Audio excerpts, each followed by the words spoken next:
Welcome to Abrar electrical world YouTube channel.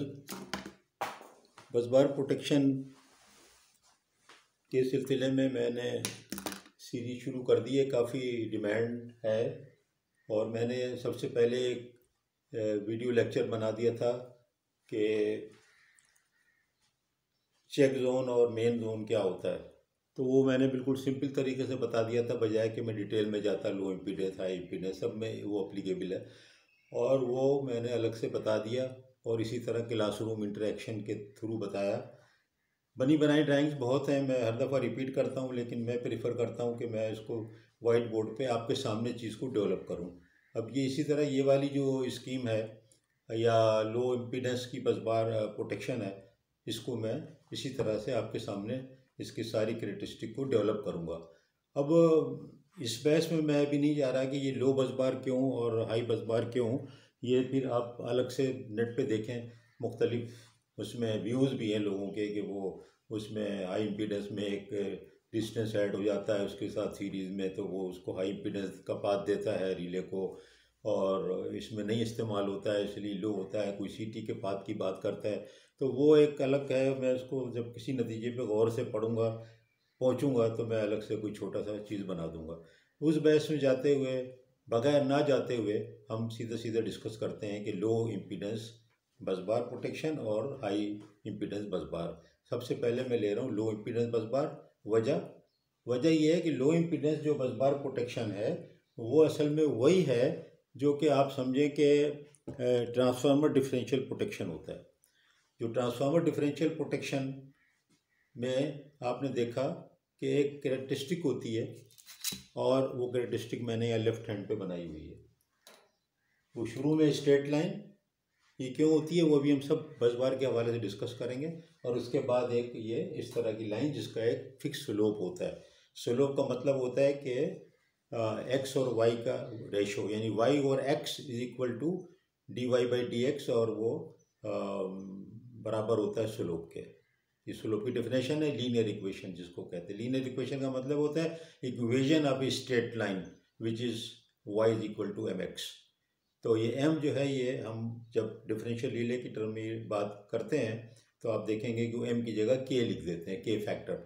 वो वही है जो हम लोग डिफरेंशियल इक्वेशन मैथमेटिक्स में पढ़ते हैं, y is equal to m x, m is equal to y over x. वही m यहाँ पर k के नाम से बयान किया जा रहा है। तो कंफ्यूज ना हो कि ये k कोई अलग चीज़ है। k कुछ नहीं है, कि एक स्लोप है। अभी बात होगी तो आपको पता लगेगा। मैं सिर्फ इसलिए तस्करा कर रहा हूँ कि ज़ाहिर है आप में से बहुत से लोगों ने ये चीज़ें पढ़ी हुई हैं, तो आपके जहन में फौरी आ गया होगा कि वो के फैक्टर होता है, स्लोप होता है। तो मैं बता दूं कि वही लीनियर इक्वेशन है जो मैथमेटिक्स में आप यूज़ करते हैं, y is equal to m x plus c. C अगर ज़ीरो है तो line passing through the origin हो जाती है। तो इस तरह वाली बात। बहरहाल ये मैंने यहाँ पर ये जो बनी हुई है इसको आप देखें तो ये वही है बिल्कुल जो कि ट्रांसफार्मर की डिफरेंशियल कैरेक्टरिस्टिक है, ट्रांसफार्मर की डिफरेंशियल प्रोटेक्शन की कैरेक्टरिस्टिक है। इसका क्या मतलब हुआ कि लो इम्पीडेंस और ट्रांसफार्मर डिफरेंशियल प्रोटेक्शन में कोई फ़र्क नहीं है। सिर्फ आए इसके कि ट्रांसफार्मर डिफरेंशियल प्रोटेक्शन में बहुत से ज़्यादा चीज़ों का ख्याल रखना पड़ता है, क्योंकि आप दो ट्रांसफार्मर के दोनों तरफ जो सीटीज़ है उनके दरमियान की मिसमैचिंग और सेचुरेशन के अलावा, और उनके अंदर एरर, और फिर खुद ही जो एक्चुअल जो फ़र्क है मेन, कि ये जो बस बार है, बस बार में तो आपने जो बस बार के जो रेटिंग के हिसाब से सीटी लगा दी है, लेकिन ट्रांसफार्मर में जब दोनों तरफ सीटीज़ होती हैं तो उसके अंदर तो इनहेरेंट ही रेशो में फ़र्क है ना। यानी फ़र्क करो कि वो 132/11 kV है, ट्रांसफार्मर उसका 20 MV है, तो जो करंट 11 kV पे होगा 11 kV के हिसाब से सीटी लगेगी। वो तकरीबन 11 kV पे उसका करंट बन जाएगा 700-800 एम्पियर, और जो 132 kV साइड पे है उसका करंट जो है तकरीबन 80-90 एम्पियर बन जाएगा। तो वो तो पहले ही से देखें फ़र्क आ गया। यानी जब आप सीटी सेलेक्ट करेंगे तो ना उधर 80-85 एम्पियर की लगेगी, ना इधर कोई 850 एम्पियर की लगेगी। उधर जा कर के प्राइमरी पे आप लगाएंगे 900 की बजाय 80 के बजाय 100 की, ओवरलोड का मार्जिन देंगे ना। ये मैंने अलग से सब चीज़ें बताई हुई हैं ट्रांसफार्मर में। और उधर भी 11 के पे मार्जिन देंगे ना आप, 800, 850, 900 के बजाय 1000 एम्पियर की सीटी 10-20 एम्पियर का मार्जिन रखेंगे ना। इसका मतलब क्या है कि जो ओरिजिनल मेन सीटी सेलेक्ट करते हैं वहीं से एरर शुरू हो गया। तो इसलिए थोड़ा बहुत फ़र्क होता है, लेकिन आप समझ लें 19-20 की बात है। ये भी लो इम्पीडेंस किरचॉफ करंट लॉ पे इस पे अप्लाई होता है, और ट्रांसफार्मर डिफरेंशियल पे भी किरचॉफ करंट लॉ अप्लाई होता है। तो दोनों बिल्कुल एक ही बात है, ये बिल्कुल कंफ्यूज ना होइएगा। इस तरीके से मैंने देखा नहीं कि बयान किया जा रहा हो कहीं पर भी कि दोनों बिल्कुल एक ही चीज़ है, और ताकि याद रखने में बहुत आसानी है, और कोई गलत बात नहीं बता रहा है, एक ही चीज़ है। दोनों ही करंट के डिफरेंस पे, दोनों में ही दो करंट का डिफरेंस, दो करंट के ऊपर डिपेंड करती है रिले ऑपरेशन। वो दो करंट के नाम क्या होते थे ट्रांसफार्मर में? एक होता था आई डिफरेंशियल और एक होता था आई रिस्ट्रेंट, याद करें। और आई रिस्ट्रेंट जो होता था हॉरिजॉन्टल पे, और आई डिफरेंशियल वर्टिकल लाइन। तो देखें बिल्कुल वही है ना, बिल्कुल वही है। ये बिल्कुल ट्रांसफार्मर के अंदर यही तो हो रहा था। और इसी तरह अगर यहाँ देखें तो ये बिल्कुल वही बात है कि वेक्टर सम जो डिफरेंशियल करंट दे रहा है, और जो है स्केलर सम जो है वो आई रिस्ट्रेंट करंट दे रहा है। यहाँ पर हॉरिजॉन्टल एक्सिस पे बनाया हुआ है ये हॉरिजॉन्टल एक्सिस।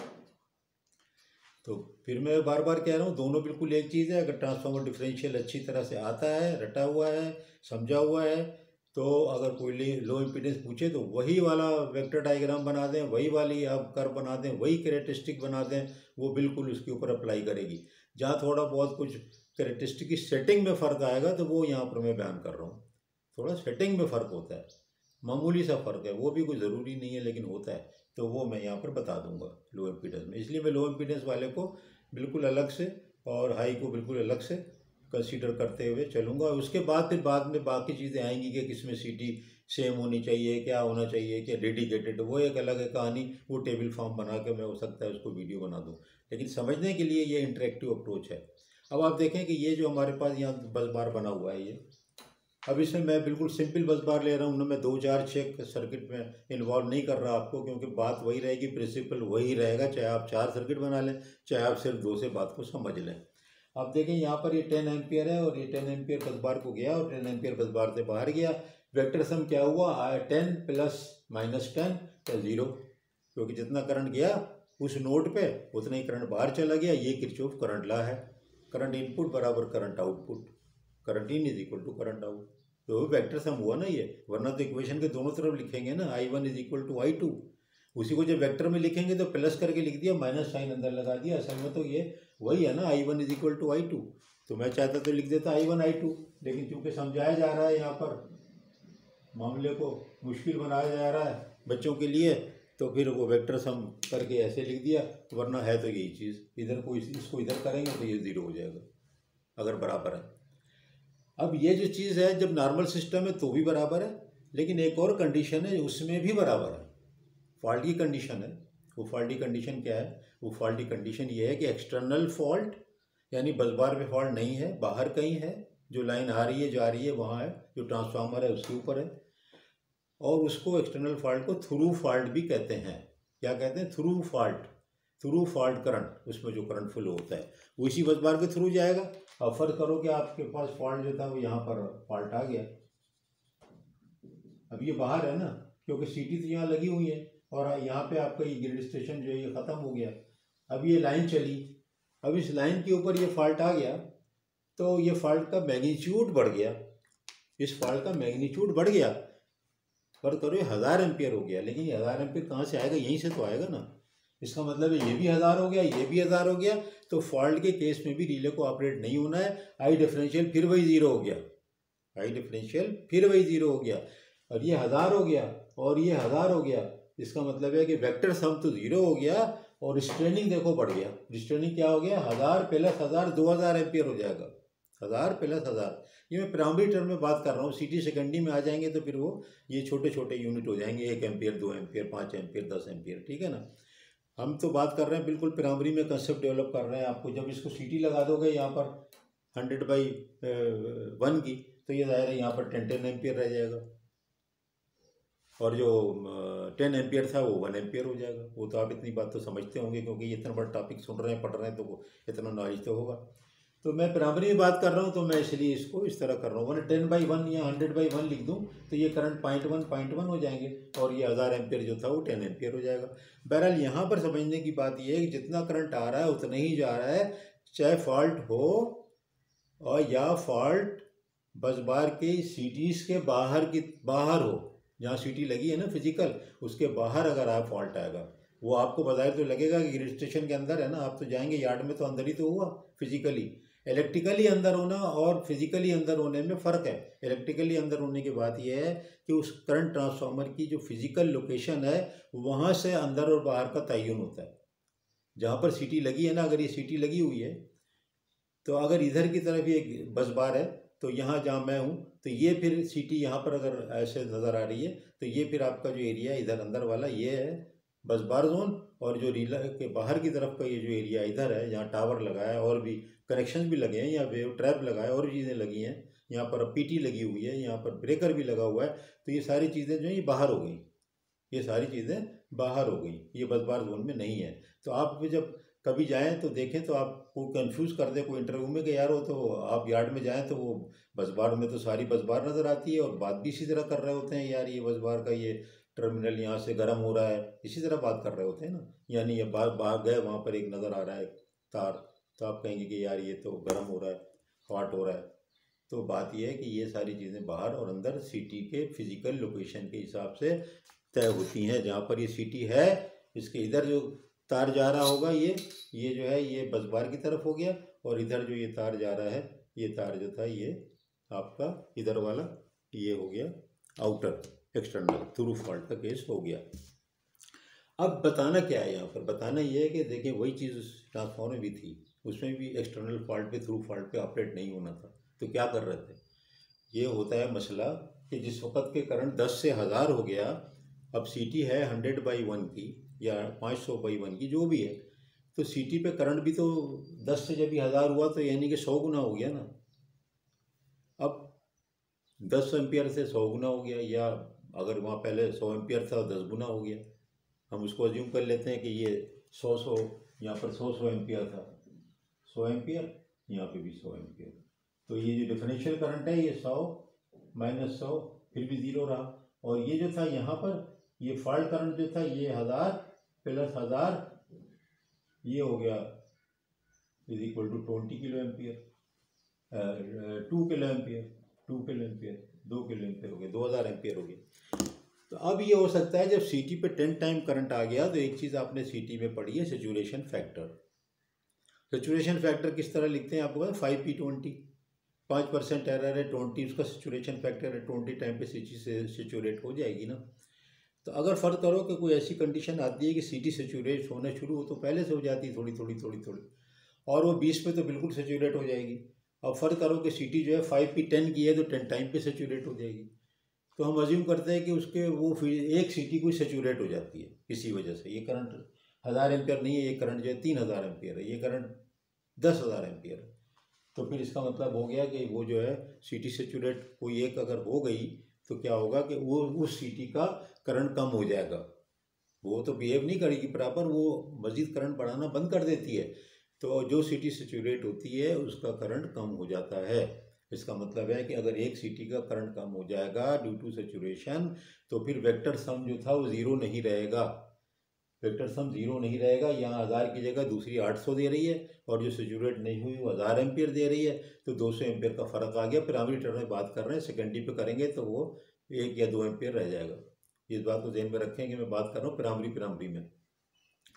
तो अब क्या हुआ कि ये वेक्टर सम जो था इसका वो तो ज़ीरो नहीं रहा, उसमें तो करंट आ गया, और जो स्केलर सम था वो जो था वो 10 और +8 18,000 है।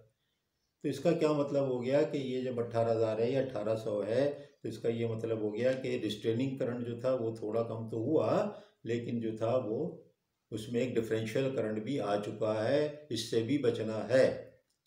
और ये आ जाता है फॉल्ट के केस में, थ्रू फॉल्ट है आ जाता है। उसको कैसे कवर करते हैं यहाँ पर देखें, फर्क करोगे 0 करंट डिफरेंशियल था तो आई डिफरेंशियल भी यहाँ पे था, 0 जहाँ लिखा हुआ यहाँ पर था। अब क्या हुआ कि बिल्कुल नॉर्मल कंडीशन थी, 10-10 एम्पियर करंट आ रहा था, और 10-10 एम्पियर करंट आने के बाद वो टोटल उसका 20 एम्पियर, तो ये पॉइंट यहाँ पे था। आई रिस्टेंट तो 20 एम्पियर था, आई डिफरेंशियल 0 था ना। अब क्या हुआ कि आई डिफरेंशियल जो था वो एक का 10 एम्पियर से करंट 8 एम्पियर रह गया। अब मैं इसको थोड़ा सा और मुनासिब तरीके से वैल्यूज को कर देता हूँ। ताकि आपको आसानी हो जाए। इसको हम समझते हैं कि ये सीटी करंट में बात करते हैं ताकि छोटे हो जाए। पर करो ये 10-10 एम्पियर सीटी है और ये 10 - 10 = 0 है। ठीक है। अब एक सीटी अगर सेचुरेट हो जाती है, एक सीटी सेचुरेट होती है और वो सीटी जो है हमको देती है, फर्क करो ये सीटी दे रही है हमें 6 एम्पियर। तो क्या हुआ, I1 जो है 6 हो गया और प्लस I2 जो था वो 10 एम्पियर ही रहा और ये जो करंट हो गया -4 एम्पियर। ये एब्सोल्यूट वैल्यू 4 एम्पियर ही है इसकी। और I1 प्लस I2 जो कि स्केलर सम है, यानी कि वो हो गया 6 + 10 हो गया 16 एम्पियर। ये क्या, आई रिस्ट्रेंट, ये क्या, आई डिफरेंशियल। अब क्या हुआ कि ये करंट यहाँ पर आ गया आई डिफरेंशियल 4 एम्पियर यहाँ कहीं पर। ये मैं इसको कर देता हूँ यहाँ पर 5 एम्पियर ताकि ये आपकी गलती ना हो हमारी। 15 एम्पियर, ये 20 एम्पियर, इसके बदल रहा हूँ, गलती नहीं है, स्केल चेंज कर रहा हूँ। अब ये क्या हो गया, 4 एम्पियर आ गया। अब 4 एम्पियर आ गया तो अगर मैंने यहाँ पर इसको बहुत कम पे सेट किया होगा तो ये फिर रिले ऑपरेट हो जाएगी। फर्क करो कि मैं इसकी सेटिंग ऐसे करता कि ये 5 एम्पियर की जगह मैं ये सेटिंग करता यहाँ पर, ये शुरू में मैं रिले में इतना ब्लॉकिंग कर देता कि यार इससे ऊपर हो तो ऑपरेट करे। ये पिकअप करंट है और ये पिकअप करंट, तो मिनिमम पिकअप मैं करता 2 एम्पियर। तो अब 4 एम्पियर तो आ गया ना इन डैश पे सीटी सेचुरेशन की वजह से। तो क्या मतलब हुआ कि ये 2 एम्पियर पे नहीं 4 एम्पियर पे होना चाहिए। तो इस सीटी सेचुरेशन को देखते हुए पिकअप करंट को मैं सेट कर दूंगा कितने पे, मैं 5 एम्पियर पे। तो मिनिमम पिकअप कितना हो गया, 5 एम्पियर। अब ये क्यों किया, ये आप सुन लिया होगा, ये हमने इसलिए किया कि ये चांसेस हैं कि कोई एक सीटी सेचुरेट हो जाए। अब चाहे आपके सर्किट 10 हो या 15 हो या 20 हो, ये सब पे एप्लीकेबल हो गया कि अगर सीटी सेचुरेशन जो है हो गया और तो उस वक्त फिर ये मसला आ जाएगा, उसको आपने टेक केयर करना है। अब एक और कंडीशन भी हो सकती है, एक और कंडीशन ये हो सकती है कि एक सीटी से करंट ही नहीं आया, नॉर्मल में भी हो सकता है। 10 एम्पियर है ना, 10-10 एम्पियर नॉर्मल कंडीशन थी, 0 था वेक्टर सम, लेकिन एक सीटी की सेकेंडरी में गड़बड़ हो गई, सेकेंडरी वाइंडिंग में वायर में गड़बड़ हो गई, वायर लूज हो गया, वायर खुल गया, तो क्या हुआ, करंट गायब हो गया। तो वेक्टर सम यहाँ तो जब एक करंट 0 हो जाएगा तो वेक्टर सम इसका जो है वो तो 10 हो जाएगा ना, 10 प्लस या -0 = 10, और स्केलर जो है वो भी 10, क्योंकि वो तो वहाँ से भी गायब हो गया। इसका क्या मतलब हो गया कि ये जो है, फिर इसका मतलब है कि ये जो हमें पिकअप ओरिजिनल रखना है आई डिफरेंशियल, वो हमें उसमें ये भी देखना है कि कोई सीटी करंट गायब हो जाएगा किसी वजह से, तो वो भी टेक केयर हो। तो इसकी सेटिंग में यहाँ पर जैसे 4 एम्पियर था तो ये 5 एम्पियर या 6 एम्पियर या 7 एम्पियर तक आप इसको ले जाएंगे। तो ये पिकअप वैल्यू के क्या हुआ, पिकअप वैल्यू किस पे डिपेंड हुई, पिकअप वैल्यू जो है आपकी डिपेंड हुई जो आपकी आई मिनिमम पिकअप है ना, आई मिनिमम पिकअप, ये किसके बराबर हो गई, ये बराबर हो गई आपका सीटी सेचुरेशन एरर कह लो प्लस 1 सीटी आउट। अब जो मैक्सिमम जिसकी रेटिंग होगी, अगर वो आउट होगी तो उतना ही हमें सेटिंग कर देनी चाहिए। अगर फर्क करो तीसरा भी एक फीडर होता है, वहाँ 20 एम्पियर होता है और वो आउट होती तो क्या होता, हम तो 10 एम्पियर से सेटिंग करके बैठ गए। तो मैक्सिमम जिसकी वैल्यू होती है ना रेटिंग, वो उसके हिसाब से आप आई डिफरेंशियल सेट करते हैं। बिल्कुल ये ट्रांसफार्मर की बात हो रही है, थोड़ा बहुत फ़र्क कर ले, लेकिन बिल्कुल ट्रांसफार्मर को अगर समझेंगे तो ये बिल्कुल ठीक ही रहेगा। अब क्या हुआ कि ये जैसे जैसे करंट, अब क्या हुआ कि फॉल्ट अंदर आता है, फॉल्ट अंदर आता है तो कोई बात नहीं, फॉल्ट अंदर अगर आ गया तो सारी की सारी डायरेक्शन इन साइड हो जाएगी। In case of fault in side, अब देखें फॉल्ट आ गया यहाँ। अब क्या होगा कि इस दोनों करंट, ये लाल में जो बना रहा हूँ, दोनों करंट इस साइड पे हो गए। इसका मतलब है कि ये इसकी दोनों करंट यहाँ हो गए, तो वेक्टर सम भी इसका जो था वो अच्छा खासा हो गया। अब इस केस में वेक्टर सम हो गया 10 + 10 20, और स्केलर सम जो था वो भी 10 + 10 और वो भी 20। तो अब देखें कि इस केस में भी रिले कहाँ ऑपरेट होगी, ऑपरेट इसलिए होगी कि आप देखें ना कि 10 + 10 वो 20 एम्पियर पूरा का पूरा बस बार के अंदर चला गया, डिफरेंशियल करंट इतना हाई हो गया, और स्टीयरिंग करंट जो है वो तकरीबन उसके बराबर ही है, ज़्यादा तो नहीं है। तो वो जो है रिले ऑपरेट हो जाएगी, क्योंकि यहाँ पर आपका फॉल्ट करंट कितना हो गया, 20 एम्पियर यहाँ पहुँच गया। यहाँ पहुँच गया और स्ट्रेनिंग जो था वो भी आपका 20 एम्पियर यहाँ पहुँच गया। तो आपका जो ट्रिपिंग का पॉइंट था कहाँ पहुँचा हुआ है, ट्रिप जोन में पहुँच गया। तो देखिए जबकि फॉल्ट आया तो ट्रिप जोन के अंदर ये पहुँच जाता है खुद ब खुद और ये फॉल्ट आपका रिले ट्रिप हो जाता है। तो ये एक मैंने फंडामेंटली आपको समझा दिया कि लो इम्पीडेंस रिले बिल्कुल ट्रांसफार्मर के तरह काम करती है। और ये स्लोप क्या है, स्लोप वही चीज़ है कि जैसे जैसे कि थ्रू करंट बढ़ता चला जा रहा है तो डिफरेंशियल करंट भी बढ़ता चला जा रहा है, तो इसलिए इसको स्लोप की शक्ल देनी पड़ती है। क्योंकि अगर फर्ज करो कि ये जो एक्सटर्नल फॉल्ट मैंने आपको बताया इसकी मैग्नीट्यूड और बढ़ गया तो डिफरेंशियल भी बढ़ जाएगा और आपका वो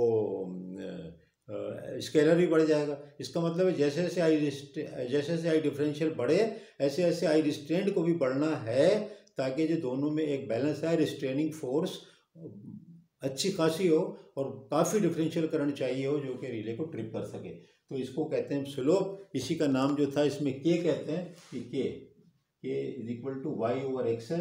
और अगर वाई क्या है, डिफरेंशियल है, तो इसका मतलब है कि आई डिफरेंशियल जो है यानी वाई इज इक्वल टू बराबर होगा के एक्स, यानी कि आई डिफरेंशियल बराबर होगा के इंटू आई रिस्ट्रेंट।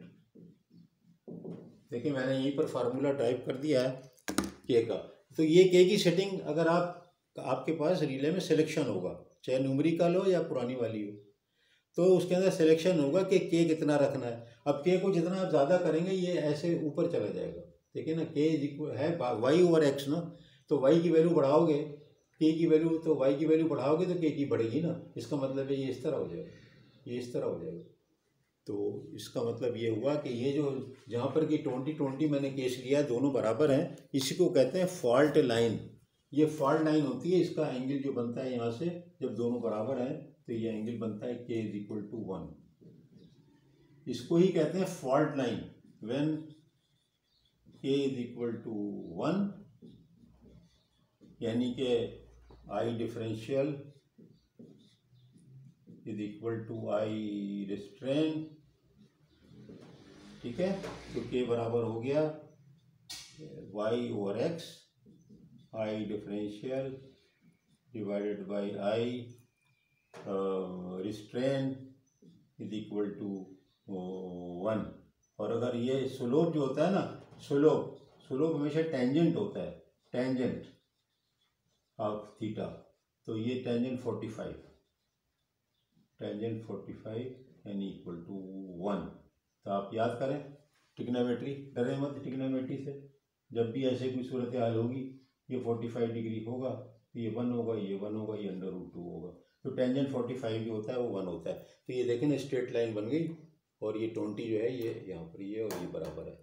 तो इसको कहते हैं फॉल्ट लाइन।